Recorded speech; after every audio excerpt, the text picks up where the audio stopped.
Hello there everyone and welcome back to DML. So the brand new update just came out and we do have word that there are a ton of new dragons. So 11 to be precise from what we can see in game.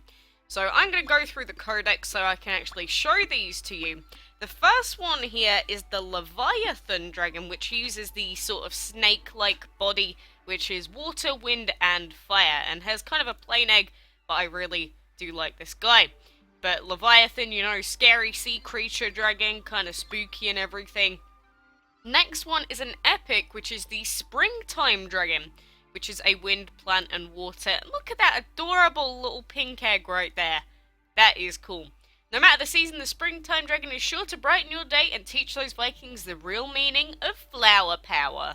Oh, look at that. That is actually so cool. But this is the only way that I can actually see these dragons in the codex, so just bear with me. Next one, the Heliotrope dragon, which has a really purple, like fluorescent purple design. I really like that egg. That egg actually looks really cool, and he is a rare with the water and metal, so not an epic or anything. The Heliotrope dragon may be pretty in pink and purple, but when the Vikings begin to cause a ruckus, you can bet it starts seeing red. And you know, there is actually a new legendary that was added in this new update, so that is going to be the last one that we take a look at here. But we get to see all of the old dragons as well, and all the other ones that have never been released before. A Griffin dragon epic, which has a really... he actually looks kind of terrifying to me. But wind, void, and earth, and with the Griffin dragon as your friend, you'll be clawing your way to the top in no time. Just don't let it forget the pecking order, or you might soon find your bed turned into a nest. Like, some of these new dragons, I am really getting into them. The Revelry. A Revelry dragon. I actually have no idea what this is.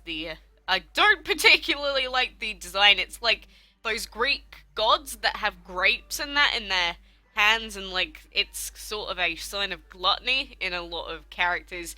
Plant, fire and void. It's always a party when the Revelry dragon's around, particularly when it decides that it's time to play pin the tail on the Vikings.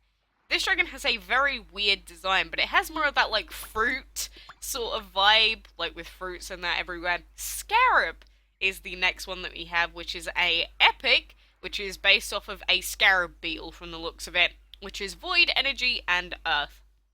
And so, it may have a hard time coming out of its shell, haha, but this trainer knows that when needed, the Scarab Dragon will stand tall just like the Great Pyramid. So definitely an Egyptian-themed one. Next one is the Sunset Dragon. He has a very interesting design. I guess you can kind of see like the orangey sort of blue that comes when the sunset comes. Very plain egg. Void, fire and plant dragon that says the Sunset Dragon is ready to fight, and you know what that means? Those Vikings are about to see stars. So I guess they're playing off the fact that they'd be like dizzy from getting knocked out or something. But so far, I don't know which one is my favourite out of what we've seen, but we do have a couple more. The Cappuccino Dragon! I love it! Such a weird dragon! I actually adore this so much, you have no idea. So this guy is a rare with the shadow and plant elements, and he's just a coffee dragon. Are you kidding me? And he has little coffee beans on the bottom right of his egg. Oh my god. This trainer can't say enough good things about the Cappuccino dragon. It's very strong, but with a warm personality, and sometimes is even a little sweet. Oh, I love stupid designs like this. They are like legit my favorite thing about this game. Just so incredibly strange. I actually adore it so much. Next one is the Molten Dragon. I really like the effect that they've got going on with the magma inside this guy. Like, I really do like the effect that they've used.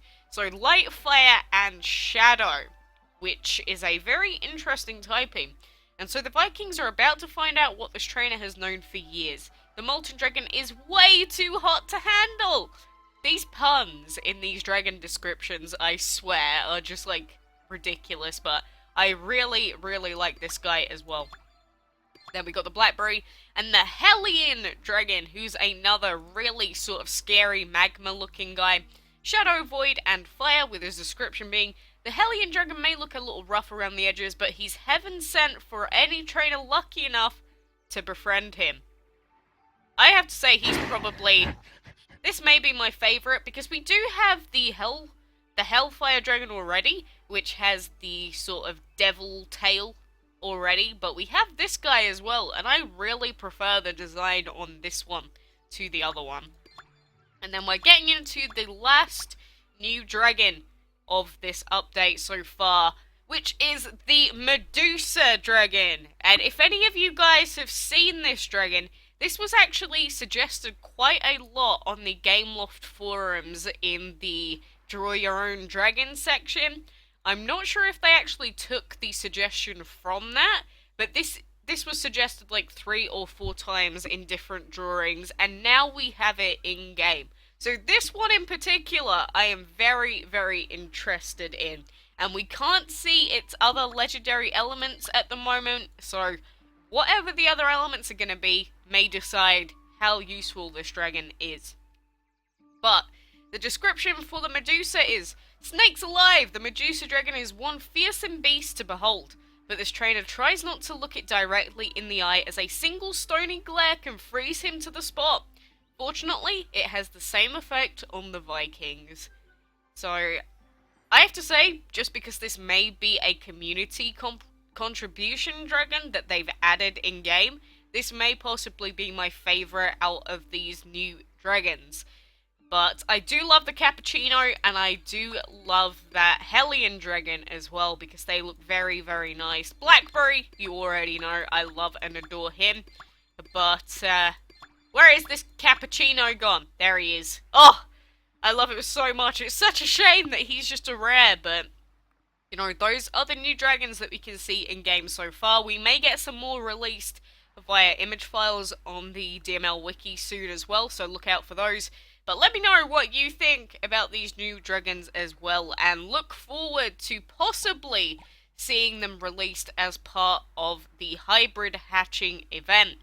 And in the first hour and 20 minutes, we've hatched 3,085 dragons, which means that we are running very behind schedule, because this is probably going to get us about 600,000, roughly, or about 1 million if we keep going at this pace. So we really need to speed up the hatching.